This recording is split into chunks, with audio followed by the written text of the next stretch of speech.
Once upon a time, there was a little girl named Heidi. Due to the loss of her parents, her auntie was taking care of her. But one day, she took Heidi to her grandfather's little hut in the mountains.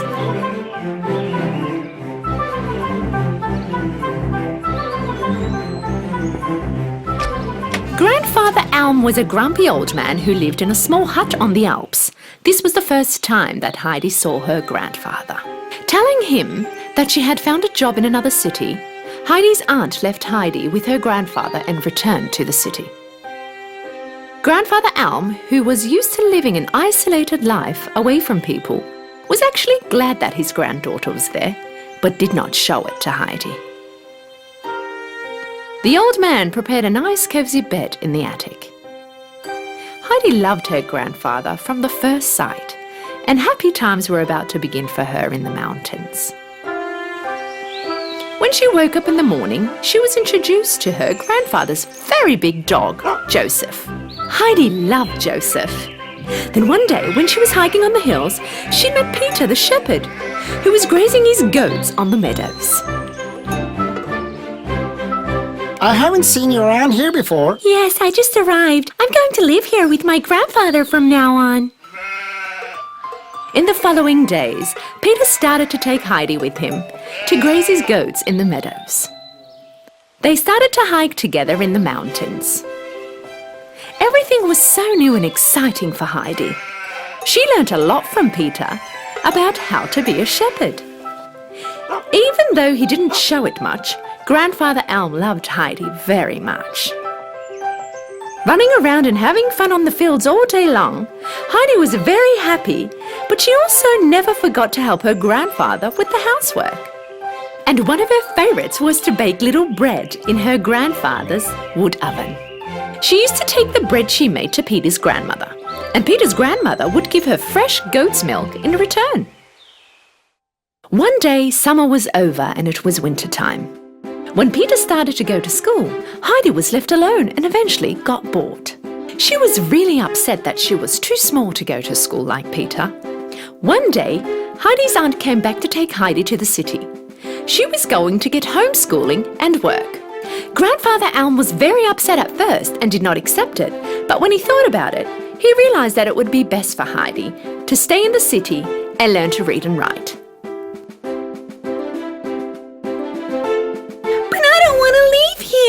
I love my grandfather, fussed Heidi. But she was convinced to go after her aunt promised her that she would be back on the mountains after a short while. Her aunt and Heidi arrived to a big mansion after a long train ride. Wow! What a big house! I'm going to stay here? Heidi met Clara, the little girl in the house. Clara could not walk because of an accident she had when she was a little child. Her aunt actually brought Heidi to this house to keep Clara company. Clara and Heidi got along really well and became best of friends. Not knowing much about the urban life, Heidi was making Clara laugh with her silly mistakes. Clara's grandmother was a very tough and strict lady. Get up, you lazy girl. It's time to study. You still have a lot to learn.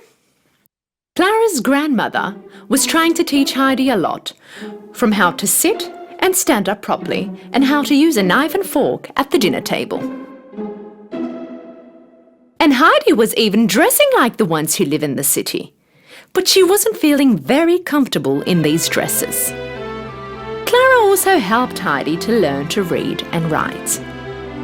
Heidi did like being here with Clara and all, but she missed the mountains and her grandfather far too much. Heidi could not even eat because of her sadness. Her heart was full of longing. Clara's father and grandmother realised Heidi's sadness. After a while, they decided to send her next to her grandfather. But Clara was very sad because Heidi was leaving. To truly love someone means to want their happiness at all costs, said grandmother. At last it was time to say goodbye. While Heidi was leaving, her aunt told her that Clara was going to come and visit her in the mountains next year. Happy to be back in the mountains, she first stopped by Peter's house on her way home. and gave the bread Clara sent to Peter's grandmother. Leaving her fancy dress behind, she went running home and hugged her grandfather as tight as she could. And they were happy again. A while later, Heidi was high in the clouds with happiness because of the letter she received saying that Clara was going to visit her soon. When in the Alps, Clara liked Peter a lot, but Peter was a bit hesitant because he was afraid that Heidi was going to go back to the city with Clara. Clara, Peter and Heidi were having the time of their lives on the hills. The fresh mountain air and natural foods were really good for Clara. But Peter started to get really jealous of Heidi because of her close friendship with Clara. Peter also did not like to carry Clara to her wheelchair and push her around. One day, he pushed Clara's wheelchair off from a cliff. He thought that this would solve everything. Without her wheelchair and the fresh mountain air, Clara became much stronger, and she even started to walk slowly with Heidi's help. After a while, she started to take steps with no one's help. I can walk! Yay, Heidi! I owe this to you. One day, Clara's father and grandmother came to visit, and when they saw Clara walking, they couldn't believe their eyes. They gave their thanks to Grandfather Alm and Heidi. At that moment, Peter felt really sorry about what he had done. He confessed to pushing Clara's wheelchair off the cliff.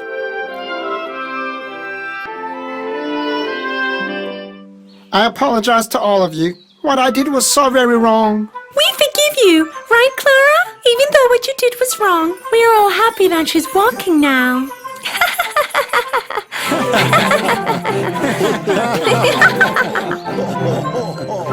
They all laughed with joy. Clara and her family promised to come back next summer, and they all lived happily ever after.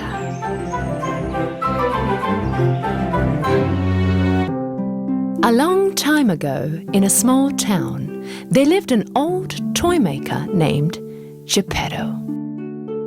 He sold wooden toys that he made to get by. The only thing the old toy maker regretted in his life was not having a child. One day, when he was walking in the woods, he found just the right log for his new toy. Just the log I was looking for. I will make a beautiful puppet with it. Geppetto took the log on his back and carried it to his workshop. He put the log on his table and started to carve. But suddenly something unexpected happened, and he heard a voice coming from the log. Ah! Geppetto was stunned at first, but then thought that he was mistaken. Geppetto kept on carving, but then he heard the same voice again. Ah! I must be getting really old. I am hearing voices. Geppetto kept on working. First the head of the puppet came out, then finally his arms and legs followed. Geppetto finally finished the puppet, sat him on a chair, and started to tidy up. At that moment, he heard another voice. Hello? Geppetto looked around stunned, but he could not see anybody else than the wooden puppet. So he kept on with his work. After a short while, the puppet jumped down from the chair and started dancing in the room. Seeing this, Geppetto really struggled not to faint. Oh my God! This puppet is alive! Of course it wasn't a real kid, but it sure laughed, talked, and played like one. Geppetto held the puppet in his arms. From now on, your name shall be Pinocchio, my child. Geppetto and Pinocchio started to have happy times together. It was time for Pinocchio to go to school. But Geppetto did not have the money to buy Pinocchio his school stationery. Therefore, he sold his coat and gave the money to Pinocchio. Pinocchio took the money and got on his way to school with joy. Watching all the shops, people and the marketplaces on the way, suddenly he saw a commotion ahead. To find out what was going on, he went amongst the crowd. Because he was so short, he barely walked past everyone to get to the front. What he saw was a big, colourful tent. It was a circus tent. The clown in front of the tent was calling out customers. Pinocchio was curious to see what was inside, but the clown stopped him from entering. You can't go inside unless you pay. Pinocchio thought for a while and remembered the money Geppetto gave him for school. I have money. He took the money out of his pocket and gave it to the clown. Inside the tent was extreme fun. He saw puppets playing on the stage in the middle of the tent. Hey, they're also made out of wood. Jumping on the stage, Pinocchio started to dance amongst the puppets. But the spectators of the show were angry with him. Get off the stage! The owner of the circus above the stage, holding the strings of the puppets, got very happy to see a live puppet. A puppet without strings would make me a lot of money. Ha ha ha ha ha! He thought. And as soon as the show was over, he caught Pinocchio and put him in a cage. Pinocchio was very upset that he did not listen to Geppetto and went directly to school, so he started to cry.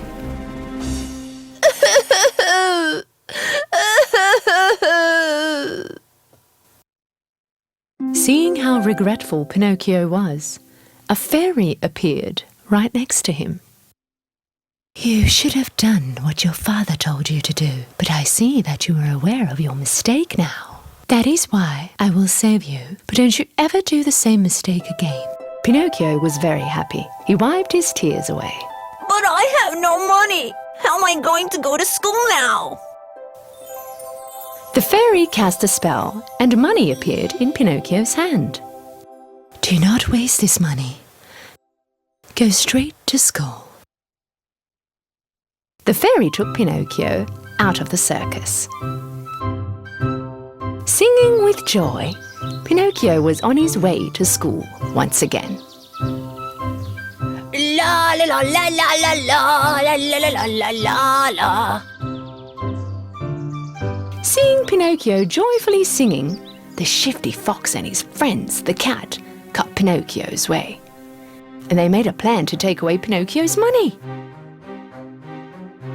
Where are you going so joyfully anyway? I'm going to buy some stationery and go to school. This money won't be enough for stationery. If you do as we say, you'll have much more money. What do you want me to do? You'll give us that money and we'll plant it in the magic field. And you too can have a money tree.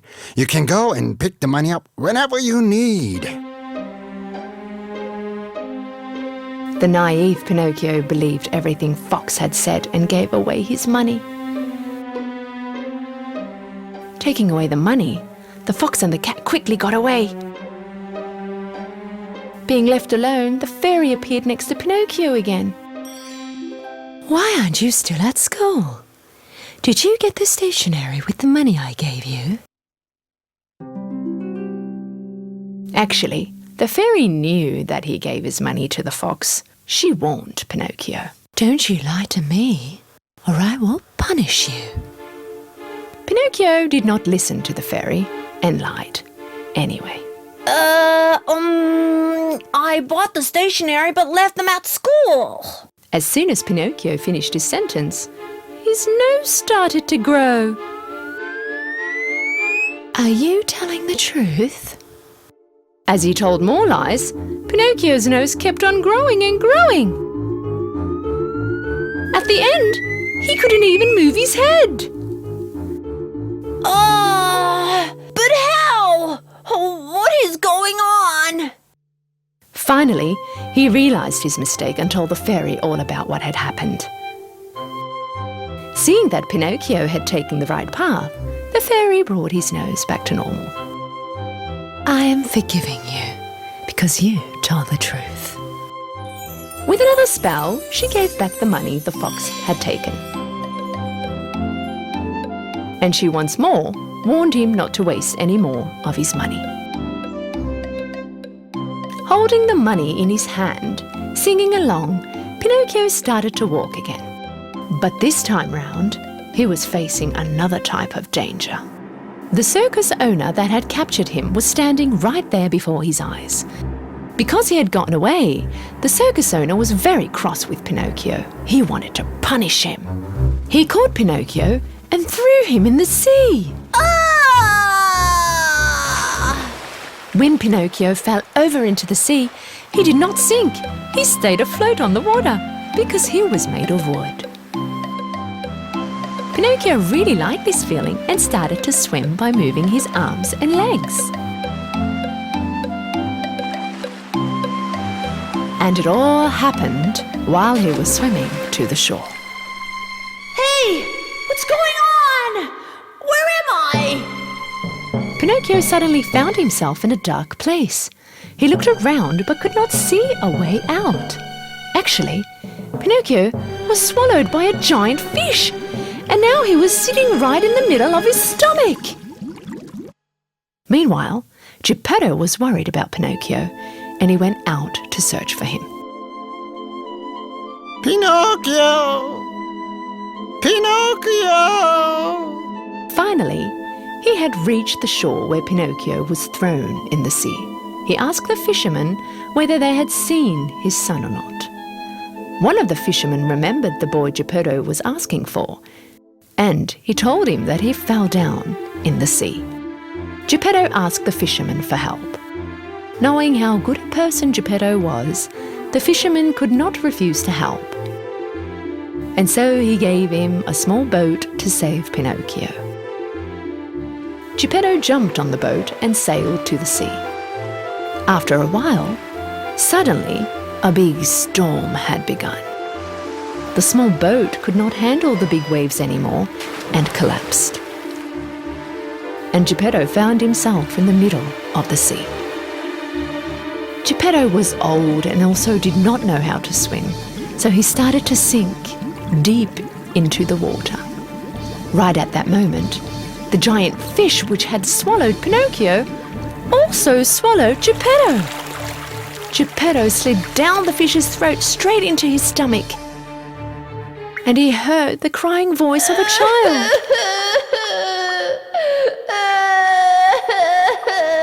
He, of course, recognized this voice right away. Pinocchio, my son, I finally found you. I was so worried. Hearing his father's voice, Pinocchio hugged Geppetto in tears.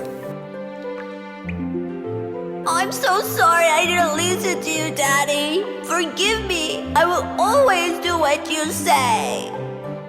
Seeing that this time Pinocchio was really sorry, the fairy decided to rescue them. She took Geppetto and Pinocchio out of the fish's belly and flew them onto the shore. Pinocchio became a very clever boy after that day and always listened to his father. Went to school every day, and after school he ran home to help his father in his workshop. The fairy saw what a nice boy Pinocchio became and decided to give him a prize. One night, when Pinocchio was sleeping, she came next to his bed and cast a spell on him.